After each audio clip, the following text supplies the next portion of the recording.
Well, welcome. Just a few months ago, we at Unisys began to notice some interesting changes in how enterprises were viewing hybrid work, and I'd say employee experience as well. One of the things we've noticed is, well, we're all seeing this, right? A lot of change in just a short period of time, with some even kind of maybe dramatically describing the beginning of 2023 as moving from the so-called Great Resignation to a Great Recession. But at Unisys, regardless of what people are calling it, we really want to understand the trends in hybrid work, what's going on with employee experience, the difference between what employees think versus employers. And so we partnered with HFS Research to find out what's really going on in the workplace. And I'm happy to say the report is ready. I've been digging through some of the insights that it reveals, and I tell you what, I am thrilled to be joined by my guests here today to help us dig into the findings. We have with us the CEO of HFS Research, Phil First, and Melissa O'Brien, the Research and Operations Leader at HFS. Welcome to our LinkedIn Live, Phil. Good afternoon, good morning, where we are, Weston, and talk about the research that we've been doing. And it's great to see you again, Melissa. Welcome. Likewise. Thanks for having us, Weston. Excited to talk about the research. Melissa, I might start with you. First of all, I love the title of the research report, From Surviving to Thriving in Hybrid Work. That kind of takes a look back as well as kind of looking forward to maybe with some hope to 2023 and 2024. But before we get into some of the fascinating insights into how hybrid work is actually changing, Melissa, if you don't mind, could you just give our viewers a little bit idea as to the scope of the study, who you interviewed, and how and why? Yeah, absolutely, Weston, and agreed. This is quite an evolving space, so we were excited to dive into this with Unisys. We surveyed 2,000 employers and employees, so broken up, we got about 1,300 employees and about 670 or so employers, as identified by manager and above. We looked at US, UK, Germany, and Australia, with really the goal to understand where hybrid work is going in 2023 and beyond, and what some of the factors are that we need to consider as we develop these hybrid solutions and they continue to evolve in today's workplace. So we asked questions across a few distinct areas of hybrid work that we were interested in delving into. IT support and its role in the employee experience and productivity was important. IT security policies and how those might be helping or hindering enterprises and employees. Enterprise technology tools, so what's important to hybrid work in terms of technology. Also some of the more cultural elements, so employee motivation and engagement and getting people excited about their work. What are some of the challenges and successes in hybrid?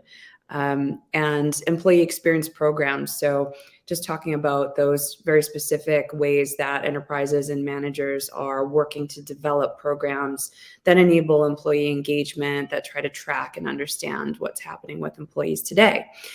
So lots and lots of big findings in this study, especially interesting to understand which parts are aligned between employers and employees, and there were a lot of areas of discrepancy as well. So a lot to unpack, but I won't give away too much right now before we dive in. You're right. That just does sound like a lot of exciting things to unpack here. And we've got about less than 30 minutes here. I think we'll be able to cover maybe 2 or 3 of these that we'll dig in. So if it's okay with you, maybe we can dig into one of these. I mean, I'd really like to find out what's happening with hybrid work. And Phil, as I read our research, one thing really stood out to me over and over, in fact. It's that employees aren't seeing eye to eye with their employers regarding the policies regarding hybrid work. I mean, can you share some of the gaps that you're seeing? Yeah, I mean, I'll start with, I think one of the biggest areas is around security and privacy of data. Now, on the positive side, employees are willing to allow access to certain elements of their private data if it's for specific purposes. But the big issue, and we ran a massive study of 500 enterprises, which hasn't even been released yet. The biggest issue plaguing corporates right now is cybersecurity by far, data breaches, privacy breaches. And whether or not you're into hybrid, it's here. And you need a platform that can secure the business. We need end-to-end encryption. Laptops need to be managed effectively, what data is managed, that sort of thing. And if you're running an enterprise today, you need to be compliant with SOC 2 and then ultimately ISO 27001 for GDPR. And it's a huge headache for employers, and they need to have a real handle on the security aspects of managing a hybrid workforce more than ever. They need to know what the employees are using, the applications they're accessing. They need to have data. Anything touching the enterprise is now vetted. And in fact, if you are, if you're in breach of some of these security regulations that are out there, you can be fined up to 4% of your revenues. So you can understand that CFOs and CEOs are extremely concerned about the security elements of managing a hybrid workforce, and getting stronger agreement and compliance across the organization is critical. So if employees want to work from home a lot, at the time, you need to sign up for more stringent signs and say that in breach of compliance, and they're truly hybrid. And hybrid means you need to support it effectively. Into in this conversation, the amount of time staff are spending just trying to get support for the technology. And let's remember one thing, if you don't have a secure, well-run, collaborative enterprise, you're not really hybrid, you're remote. And I think getting your organization functioning effectively, securely, collaboratively is critical. And I think that's one area where there is some conflict between employers and employees in getting compliance, understanding and communicating why this is necessary. And I think when employees understand why this is necessary, they're willing to maybe share their data and touch points that can get companies moving forward in this environment. And Phil, it's interesting, maybe ironically, where your connectivity is a little bit shaky there, illustrating one of the challenges of hybrid work that we're all dealing with. And that has been, in addition to security, is the connectivity side of things. Now Melissa, in addition to the gaps that Phil just talked about on the technology and even the security and those sorts of things, I mean, what did you find in the research regarding what employers think versus what employees think about the effectiveness of hybrid work?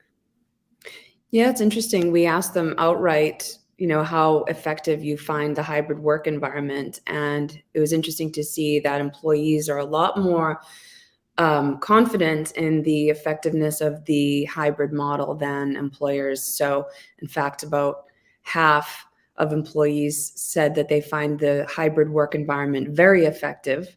And only about a third of employers said that they feel as though they've achieved an effective hybrid work environment. So it's interesting to note, obviously we augment this with conversations throughout our enterprise network, and folks, every day in our research studies. And I think that employees have embraced, in particular, the work-life balance, having the ability to have a little bit more control over their environment, over their schedule.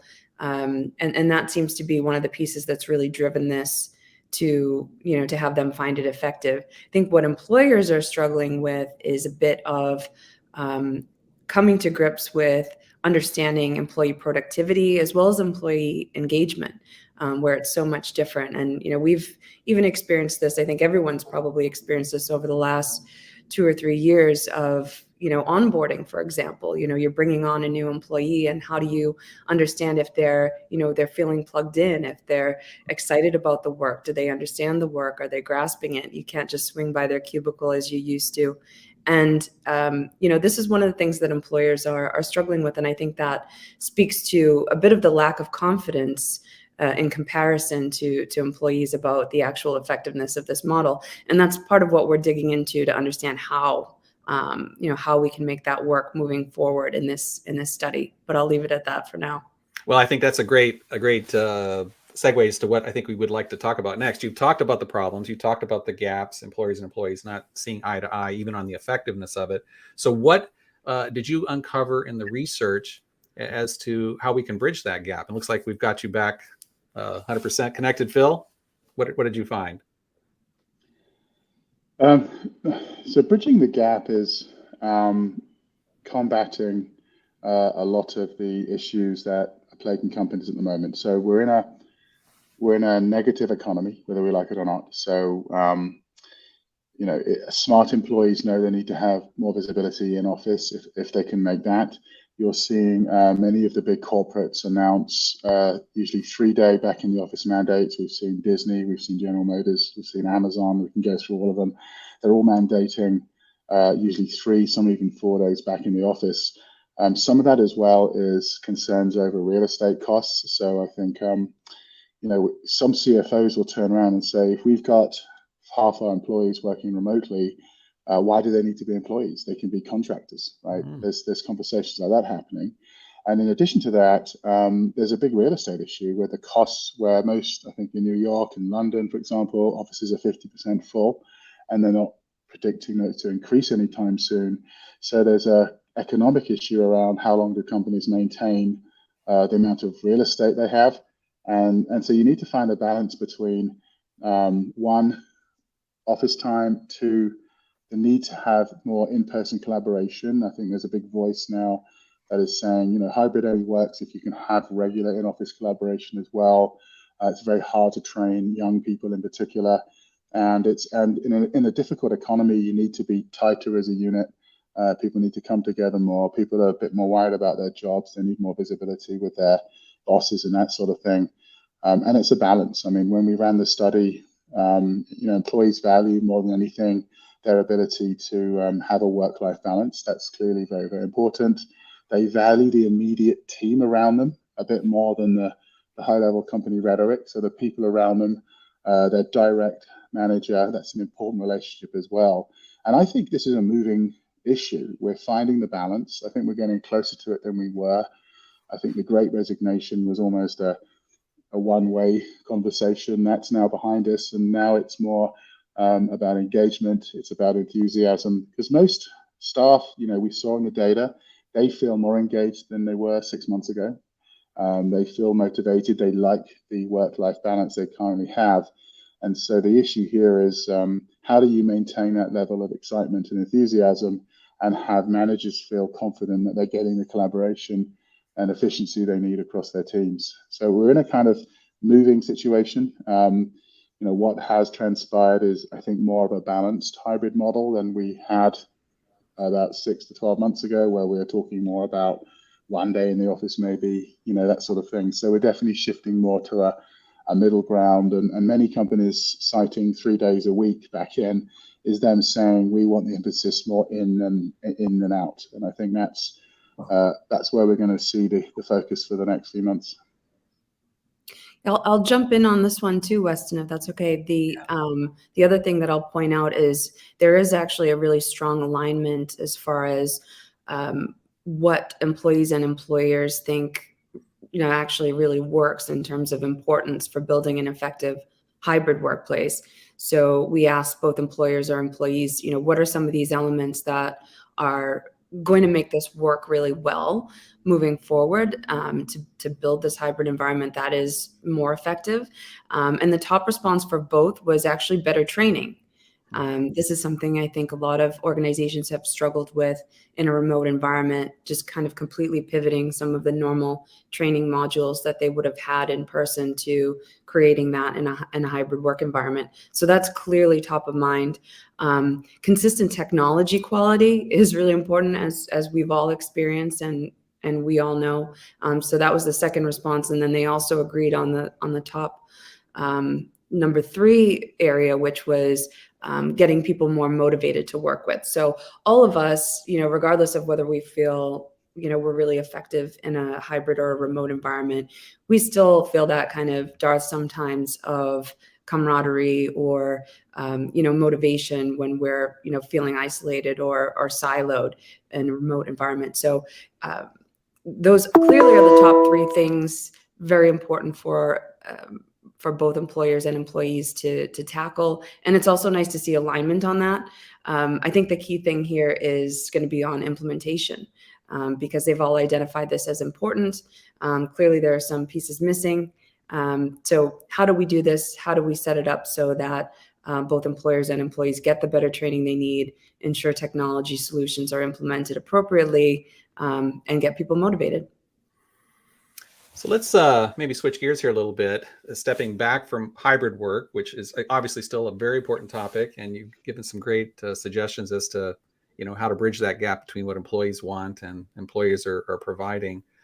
Actually, one of the most fascinating parts of this research has to be what we've discovered here regarding the time that is still being lost in 2023 due to the problems with the digital workplace. I mean, we're talking about the devices, the apps, connectivity, security, things that you mentioned, Phil, as well.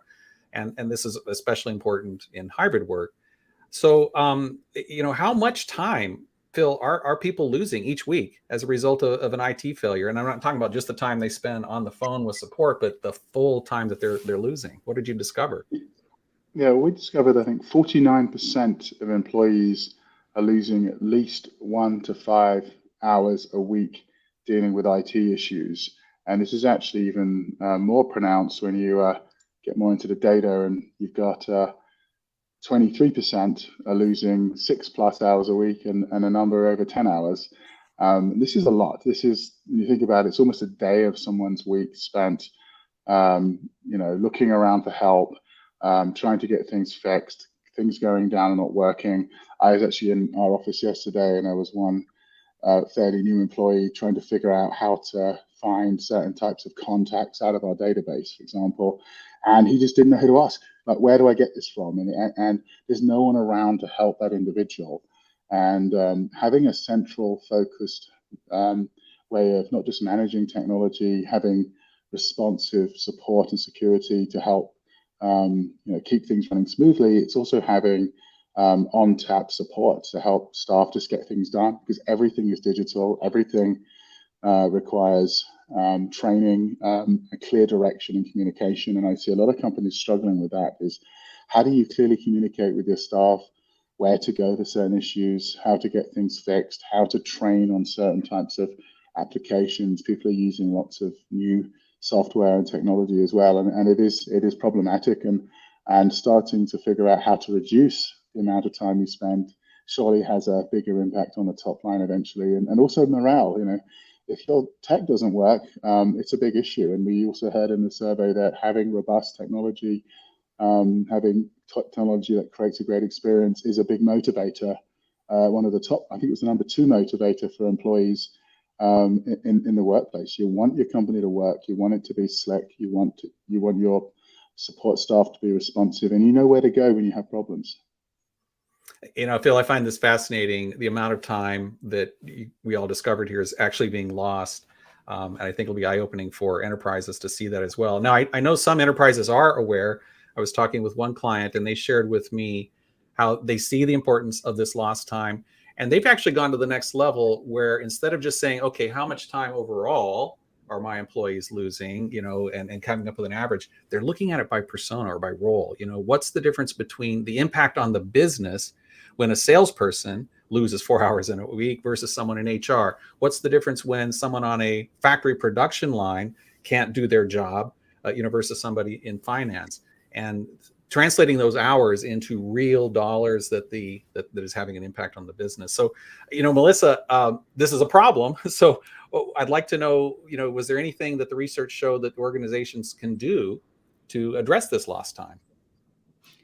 Yeah, absolutely. And I'd say I think your client's probably ahead of the curve in terms of what we're seeing for trends in adoption of these types of persona-based as well as proactive support models. It's unfortunate. I think companies really do need to shift from a more reactive service desk to getting more predictive and proactive using monitoring tools and data. So what we've found is that employers actually aren't really being proactive enough, especially when we see the amount of time that's being lost.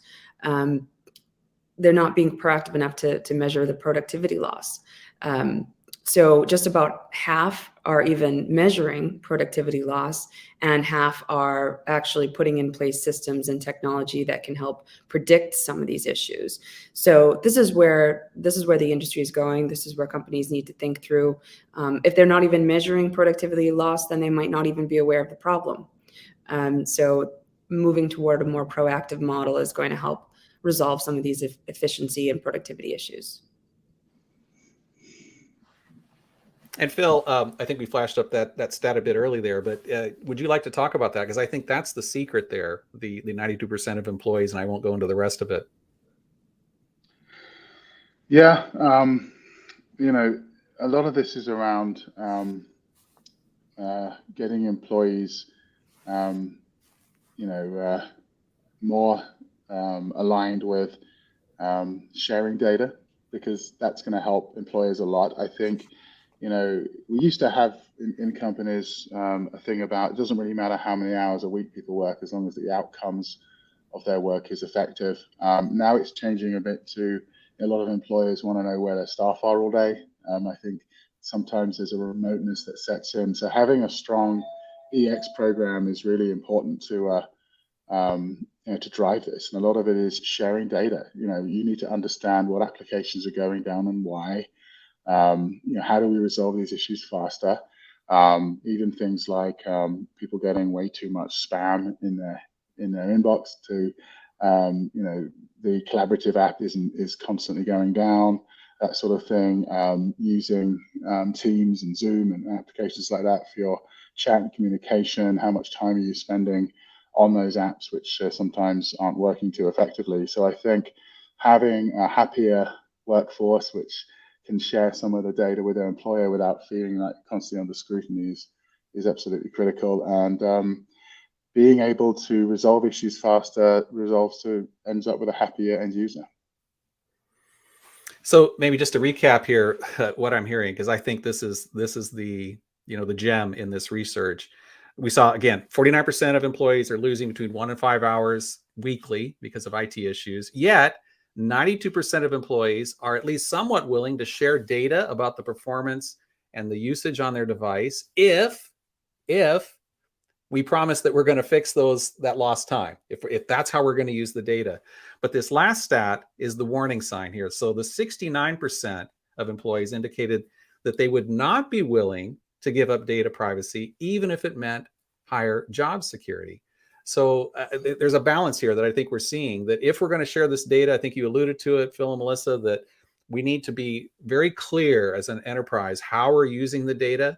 OCM techniques, organizational change management, if we're deploying a tool that's going to monitor somebody's performance to fix problems, we need to be clear what we're collecting, how we're collecting it, what we're doing, what we're not doing. Especially, think of our customers in Germany with workers' councils. It's something that, employees don't want to feel like someone's looking over their shoulder, for the wrong reason. Well, I think we have time for a third insight that we gathered here. And I'm going to focus, start with you, Melissa, here. We've been looking at employee experience. Prior to the pandemic, that was important. During the pandemic, it's almost like exploded. Now there's a question, as we look at a questionable economy, some might be wondering, does employee experience even matter anymore? Yeah, of course it matters. It's probably more important than ever, especially as we're so volatile and uncertain. And we found that both employers and employees are finding value in employee experience programs. So one very clear finding is that companies that had more mature employee experience programs are seeing higher employee engagement. So 74% of, I think we can flash up this visual now. Oh yeah, I think we have a stat for this, don't we? Yeah.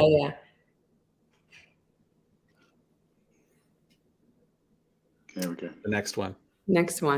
Yeah, so 74% with a mature EX program have more engaged employees. And then if you look at those that have less mature programs, they're down at only about a quarter of their employees are feeling more engaged. So it's really important to pull these EX programs together. Clearly, both employees and employers agree on the fact that they're impacting business outcomes, such as employee productivity, even customer experience, even going all the way to financial performance.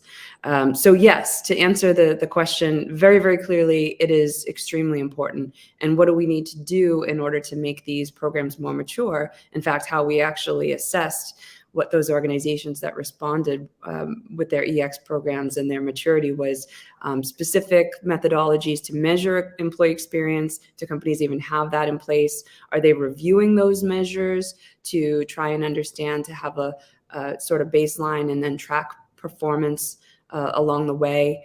Do they have data that's actually informing employees about what the company is trying to do, what managers and executives are trying to do to have these measures in place, to solicit feedback to improve experiences, and also to create a centralized sort of organized function that actually examines and effectiveness and executes on this stuff. So these things, and we talk with enterprises about this all the time, are in various phases of maturity. But I think the results of the study are clear that they're certainly having a huge impact on employee experience, which then translates to actual business outcomes that are creating opportunities for organizations and their differentiation. And Phil, you even mentioned earlier the word engagement. I think there's a connection here between engagement and measuring employee experience. And then you also talked about even security getting in the way of that. I mean, what did you find in the research relating to that? I think 33% of the staff in the survey felt that security restrictions have a high to very high negative impact on their day-to-day productivity, like time to get into SharePoint and whatever collaborative applications and things you're using. So you need to fix that as a company. You don't have to have such restrictive security done badly that it's preventing speed of access and things like that. If you do it well, you're using the right technologies, having a secure, encrypted, end-to-end point encrypted environment can work fairly fluidly if you implement it well. And I think a lot of companies are struggling because they don't have the skill sets. But, to have somebody who's compliant in managing security governance audits internally is very, very important. A lot of clients you'll work with won't pay their bills until they know you're compliant with their security policies. They won't work with you if you don't have compliance. So I think that you need to get the right advice, support, and governance lined up to do this effectively. Because if you can manage security in a way that doesn't impede work progress, you're not going to have a problem with it. But if it does, people notice it. So do it right is my advice. Go outside and get third-party help if you don't have the right skills internally. Sometimes your IT people won't actually admit they can't do it, and they just they try and hide behind big applications. But you need to know that you have an IT governance policy in play that can manage your cyber issues and keep your staff happy that it's working to everybody's satisfaction. So I guess I'm hearing experience still matters. And I think a lot of enterprises are struggling with, how do I do that? Melissa, do you have some suggestions? Yeah, absolutely. So, some of the pieces that I just ran through around measurement and ensuring that you have the right data, all of those things are important to execute on an employee experience program. But I think perhaps even more importantly is understanding what is actually motivating your employees. And that's one thing that we dove into on this study as well. And the employees said that the top factor motivating them to perform at work is being empowered to make decisions. And this really hit home to me. I think this is one of the most interesting pieces, findings of the study is it takes me back to the days I worked in contact center BPOs, and that traditional legacy business was very transactional. You'd had a really high attrition rate a lot of times in those roles because people were just very sort of rigidly stuck to a script. They didn't have a lot of control over what they could do or how they could help the customer. And that was really kind of disempowering in a way. Thankfully, that model is changing and has changed and continues to evolve. But that's one of the most important pieces. We as humans, we want to feel as though we have agency, that we're having an impact on the work that we're doing. And if folks feel as though they don't have any capability to make decisions, to provide input, to actually feel as though they're delivering on something, that can be a really, dismotivating thing for them to not feel as though they want to perform at work. So just thinking through some of these things and what is actually motivating your employees is so important. It's just as important as the execution piece, right? Just to understand. And some of the other factors were around recognition. Are folks getting recognized for the work that they're doing? Do they have appropriate work-life balance? And are they working with their leadership and with their fellow colleagues in a collaborative way? So thinking through some of these more, touchy-feely elements and understanding what's important to your employees is going to dictate how successful you can make those programs. And there's just so much more in this research here that we just don't have time to talk about today. But I'd like to just maybe quickly recap what I heard today. I mean, number one, you shared with us that hybrid work's not going away. 2/3 of organizations are embracing it, although there's a disconnect between what employers and employees think is needed in hybrid work. Secondly, and this was what really exciting to me, is there's still a lot of lost time due to IT problems, yet there is an answer, and that is to proactively collect performance data, make use of it, and fix those problems so that pain goes away. And then lastly, number three, what we just talked about here, employee experience still matters, maybe even more importantly now in a down economy. If we're going to pay attention to our customer experience, frontline workers' experience is going to impact that. So let's take care of those employees and make sure we have a great customer experience and thus great revenue. Well, that's what I gathered. Phil, Melissa, Phil, any closing thoughts from you? And then we'll go to Melissa. Yeah, I think last year was the Great Resignation. This year, I think it could turn into the Great Freak Out. So we have to, a lot of people are worried about their jobs. The tech sector in particular, we're very close to that. There's a lot of layoffs going on. It's leaking in. The banking sector is looking fairly shaky right now with all the stuff that's going on out there as well. People are worried. And while last year people very much appreciated their work-life balance, and in many respects work became a smaller part of their lives than that was pre-pandemic, I think now people are worried. They need money, they need income. And I think this is a great opportunity for employers to comfort their employees, reassure them, work with them more closely to build employee programs that are effective, and come together as organizations. Hybrid work is here. Let's make it work. And let's make our companies places that employees can feel confident in. They feel secure in a rough economy, and move things forward. But it's a very different environment than it was a year ago. It's going to continue to change in the coming months. And I said it's a great opportunity to come together as organizations and really make this work and communicate well and figure this all out.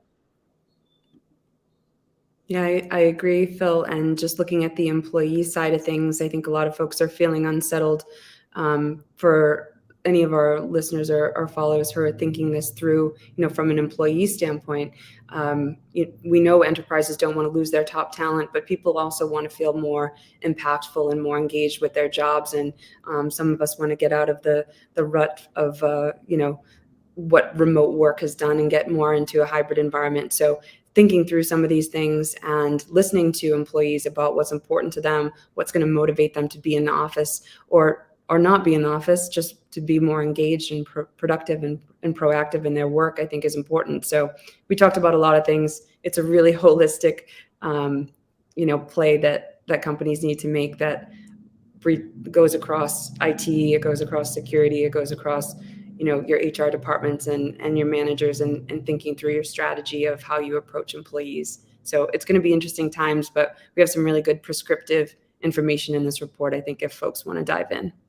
Yeah, as I said, there's just so much more, and we'll provide a link to the research from surviving to thriving in hybrid work for all of you who'd like to get your own free copy. I understand HFS will be providing their own webinar where you guys will be digging down a little bit deeper. I'll be sharing more on my podcast, the Digital Workplace Deep Dive. And there's if there's questions, you could reach out as well. You can find me on LinkedIn, and happy to dig into this further with you. Phil, Melissa, thank you so much for your time today. This has been a lot of fun. I'm Weston Morris with Unisys. Thank you for joining us today. Thanks, Weston. Thanks, everyone. Thank you.